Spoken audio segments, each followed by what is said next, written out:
Tidak mungkin Allah menguji seorang hamba di luar batas kemampuannya. Kita sederhanakan bahasanya. Tidak mungkin Allah menguji kalau Anda tidak mampu. Jadi kita hidup pasti diuji. Nah, ujian yang Allah berikan kepada kita itu diberikan ketika kita dipandang mampu. Kalau nggak mampu, nggak akan diuji.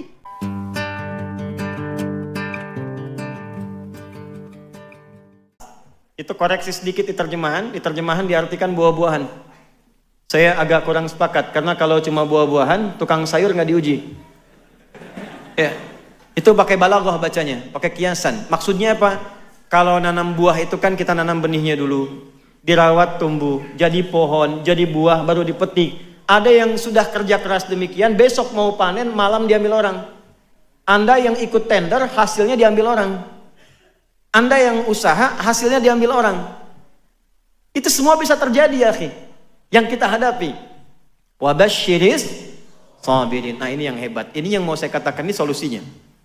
Muhammad, berikan kabar gembira kepada orang yang sabar saat menjalani ujian itu. Ini jawaban pertama, temanya, jika ujian itu datang, jawab oleh Quran, bersabarlah. Belum selesai ini, pemahamannya begini. Kalau Nabi berikan berita gembira pada kita, kitanya gembira nggak? Saya ulang ya. Kalau Nabi ngasih kabar gembira ke kita, kitanya gembira nggak? Yakin? Baik. Kalau gembira, berarti nggak boleh ada keluhan.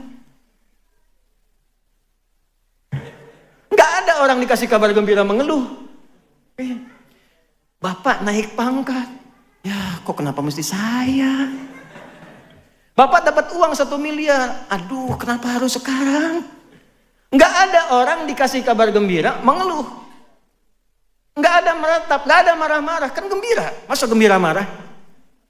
Jadi ada orang hebat, dapat ujian malah gembira. Itu gimana cara memahaminya tuh?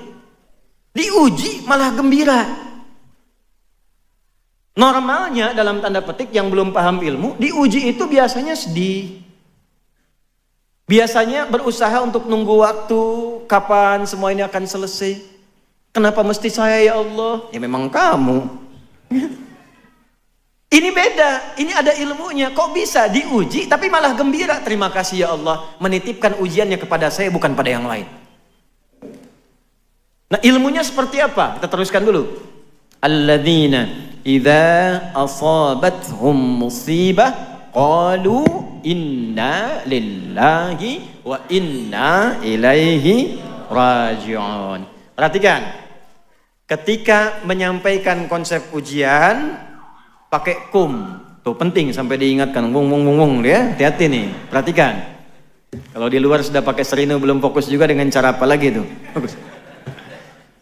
Ketika objeknya kemudian dihadirkan, siapa orang-orang yang bisa sabar itu?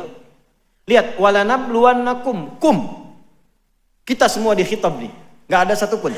Tapi ketika dimasukkan pada golongan orang hebat yang bisa senang menghadapi ujian, dibentuk lagi komunitas yang baru, orang-orang khusus, bukan orang biasa. Biasanya orang sedih, yang ini malah senang. Siapa orang ini? Ditawarkan oleh Allah. Anda mau masuk gak pada golongan itu? Maka dirubah kalimatnya menjadi alladzina, disebutkan sebanyak 1080 kali dalam Al-Quran. Bentuknya ini isim mausul, konjungsi, bentuknya jama. Bisa laki-laki, perempuan, besar, kecil, lintas gelar sosial. Jadi kita diajak oleh Allah. Ya, jadi nggak terbatas pada kiai saja. Kiai nggak tahu ilmunya sedih juga. Bukan terbatas pada ustadz saja, tidak. Kita semua ditawarkan, mau nggak punya gaya hidup yang menghadapi apapun senang. Di sini senang, di sana, di mana-mana. Bukan hatinya aja, pikirannya senang, fisiknya senang, gitu. Semua nyaman. Maka apa yang kemudian kita lakukan? Orang-orang hebat ini terbuka tawarannya ialah orang yang idza asabathum. Idza ketemu fi'il madhi maknanya mudhari'. Idz ketemu mudhari maknanya madhi. Idza ketemu past tense maknanya present. Continuous future. Ya. Idza asabathum, apabila mereka menghadapi ujian yang sedang ada di hadapannya. Diuji. Qalu, mereka meyakinkan pada hatinya, berkata. Jadi boleh katakan pada hati kita. Keluarkan kalimatnya. Kita punya ayatnya, katakan pada hati kita. Pertama, nanti saya detilkan. Inna lillahi wa inna ilaihi raji'un. Perhatikan ya. Idza asabathum musibah.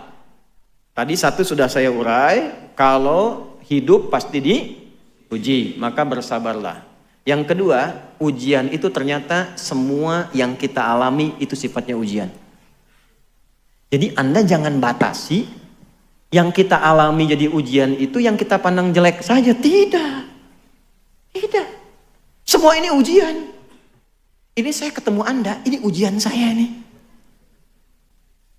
Ini semua yang kita alami ujian. Musibah itu dari kata asaba yusibu, yang kita alami, yang menimpa kita. Setiap yang kita alami itu musibah, bentuknya dua. Ada musibah suka, caranya syukur. Ada musibah duka, caranya sabar.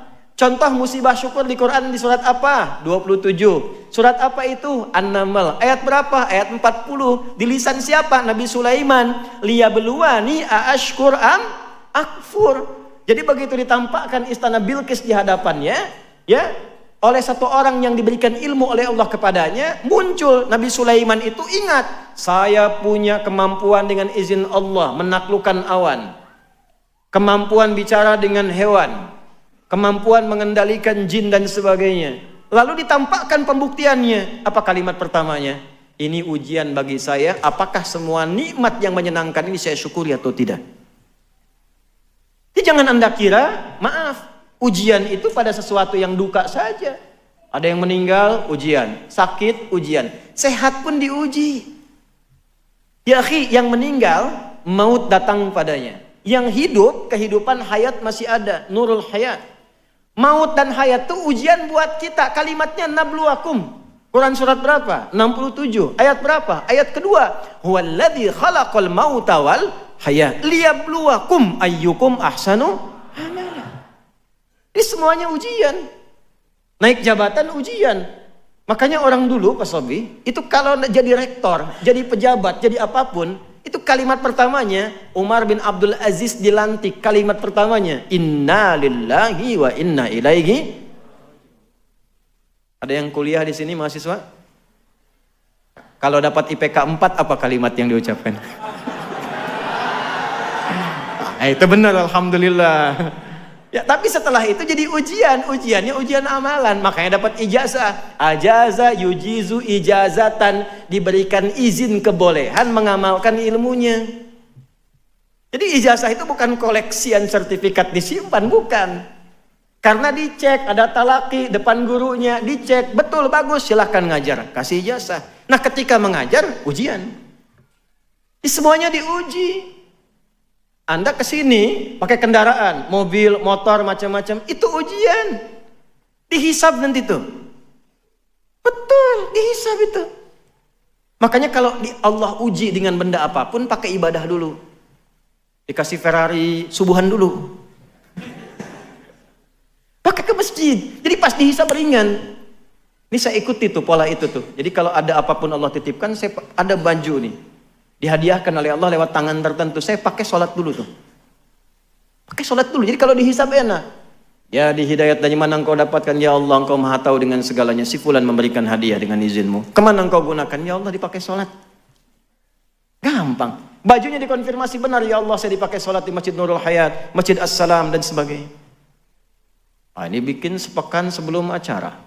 Dijahit di tempat bagus. Dapat baju baru, dipakai kondangan. Salah? Tidak. Cuma dihisab. Tidak salah. Pulang dari sini, ibu ya, bu. Nah, ibu pulang dari sini, nanti buka pintu lemari baju, cek satu-satu. Mana yang belum pernah dipakai ibadah. Antum sama itu. Ya, sendal, motor, mobil itu ditanya. Nah itu ujian. Ya, jika ujian itu terjadi, nah kan, maka bermuhasabahlah. Satukan sabar, kedua muhasabah. Jadi jangan pahami dan batasi, persempit ujian itu pada aspek duka saja. Begitu meninggal, innalillahi. Hidup pun innalillah. Karena kalimatnya hidup kita itu diuji oleh Allah, meninggal pun kita kembali kepada siapa? Nah ini konsep yang kedua dulu. Sampai sini dulu. Kalau sudah paham ini, maka semua netral. Ajaban li amril mu'min. Ujian tuh. Sungguh mengagumkan perkara orang beriman itu. Apabila ditimpa sukacita syakara, dia bersyukur caranya. Apabila ditimpa duka cita sabara, dia bersabar. Jadi bagi orang beriman semua netral. Ada uang, alhamdulillah. Belum ada uang, ujian, sama. Makan gak makan asal syukur. Kumpul aja. Syukur kita, syukur alhamdulillah. Alhamdulillah. Itu ya akhi, kalimat itu mahal sekali. Gak bisa dibeli itu. Kalimat syukur itu gak bisa dibeli. Itu hanya bisa dilatih dengan kemuliaan-kemuliaan. Nah sekarang, mari kita pelajari teknisnya bagaimana melahirkan sikap seperti itu. Bagaimana supaya saat mendapat ujian, kita punya satu kemampuan yang dibimbing oleh Al-Quran, supaya bisa menerima itu dengan kebahagiaan. Nah sekarang kita mulai dari ujian sabar dulu. Karena biasanya ini yang paling tidak mudah dilalui. Pekerjaan tadinya lancar tiba-tiba hilang, ya kan? Sakit, cicilan belum lunas, dikejar pinjol, dan turunan-turunan lainnya. Yuk kita pindah teknisnya. Bagaimana teknisnya sabar? Bagaimana teknisnya kita mengarahkan ini kembali kepada Allah? Satu, Quran surah kedua, ini kita detilkan. Di ayat 286. La yukallifullahu nafsan illa usaha. Baik, tahan dulu. Ini saya mumpung ingat saya ijazahkan ya. Ada 2 surah di dalam Al-Quran yang kalau kita rutin menjadikannya zikir, doa kita cepat dijawab oleh Allah. Satu surah Al-Fatihah. Yang kedua 3 ayat terakhir di surah Al-Baqarah. Lillahi ma fis samawati wa ma fil ardh sampai la yukallifullahu nafsan illa usaha. Nah, ini 2 surah ini. Al-Fatihah, kemudian 3 ayat terakhir di surah Al-Baqarah. Ini hadisnya sahih di Sahih Muslim. Nanti ada surah-surah lain. Nanti lain waktu kalau masih panjang waktunya di kesempatan lain kita khusus membahas misalnya surah keutamaan surah tertentu dalam Al-Quran. Saya kembalikan dulu. La yukallifullahu nafsan illa wus'aha. Tidak mungkin Allah itu menguji seorang hamba di luar batas kemampuannya. Tanamkan itu dulu. Tidak mungkin Allah menguji seorang hamba di luar batas kemampuannya. Kita sederhanakan bahasanya. Tidak mungkin Allah menguji kalau Anda tidak mampu. Jadi kita hidup pasti diuji. Nah ujian yang Allah berikan kepada kita itu diberikan ketika kita dipandang mampu. Kalau nggak mampu nggak akan diuji. Jadi kalau Anda sekarang punya masalah, ibu seberat apapun, itu artinya ibu dinilai mampu, Adi Hidayat tidak mampu. Karena itu ujian yang Anda alami tidak diberikan kepada saya, kepada Anda karena Anda dinilai mampu. Kalau nggak mampu nggak akan dikasih. Itu harus yakin. Makanya kita baca Quran pertama pakai iman. Kalau nggak pakai iman susah. Quran tuh perlu pakai iman. Dibuka dengan kalimat iman. Untuk menguatkan iman. Jadi yakinkan dulu pada diri kita. Setelah yakin tanamkan. Motivasi diri kita. Tidak mungkin saya diuji kalau saya nggak mampu.